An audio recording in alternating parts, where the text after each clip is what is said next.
High, আমি স্বর্ণালী। আজকে আমি যাচ্ছি মামাতো দিদির বাড়িতে গৃহপ্রবেশে নেমন্তন্ন খেতে। আমি রেডি হয়ে গেছি।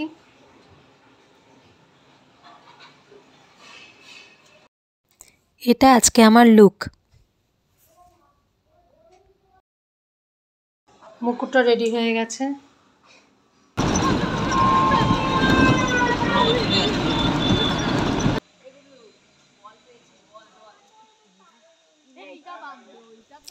গিয়ে ঢুকতেই দেখলাম একটা সুন্দর সুইমিং পুল ওদের বিল্ডিংয়ের ভেতরে, যেটা দেখে মনটা খুব ভালো হয়ে গেল। তারপরেই দেখলাম কোথায় একটা পড়েছিল ফুটবল, আমার বর আর বোনের ছেলে খেলা স্টার্ট করে দিল। তারপরেই আমরা ওদের ঘরে গিয়ে দেখলাম যে ফ্ল্যাটটা ভীষণ সুন্দর সাজিয়েছে। আর প্রথমেই আমার যেখানে চোখ পড়লো সেটা হলো ওদের ঠাকুরের আসনটা। ভীষণ সুন্দর করে ঠাকুরের আসনটা সাজিয়েছে, আর ঠাকুরের আসনটা ভীষণ সুন্দর, ভীষণ সুন্দর। এটা ওদের ছাদেই একটা কমিউনিটি হল আছে, তো সেখানেই খাওয়া দাওয়ার ব্যবস্থা করেছে। বিশাল বড় কমিউনিটি হলটা, তো সেখানেই আমরা খেলাম।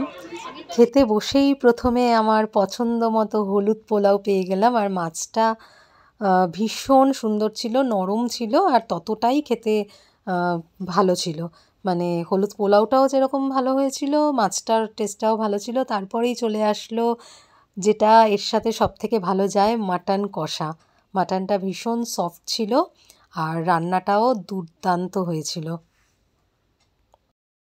খাওয়া শেষে আমি ছাদটা একটু দেখতে বেরোলাম। ছাদের দুপাশে সুন্দর সুন্দর ফুল গাছ লাগানো। তারপরে ওখান থেকে দেখতে পেলাম সানসেট। ছাদে দাঁড়িয়েই মনটা ভালো হয়ে যাচ্ছিল।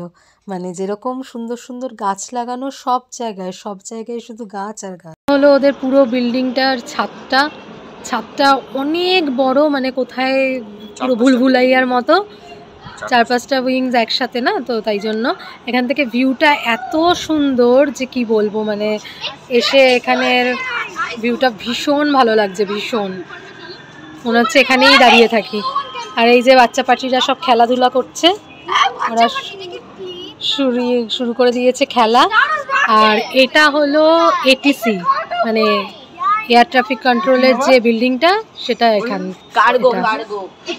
এখান থেকে প্লেন নামছে উঠছে, আমরা সব দেখতে পাচ্ছি। না, এটা ফাইটার প্লেন, উপরে দেখাও। দারুণ লাগছে জায়গাটা, দারুণ লাগছে। একটু দৌড়া। এ বাবা, মাথায় গুঁতো খেলি।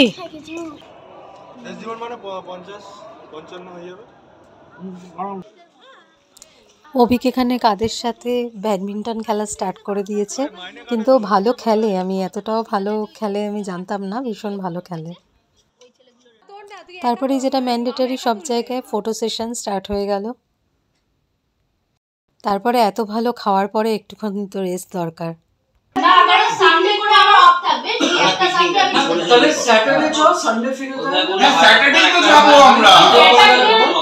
প্ল্যান হচ্ছে কোথাও যাওয়ার।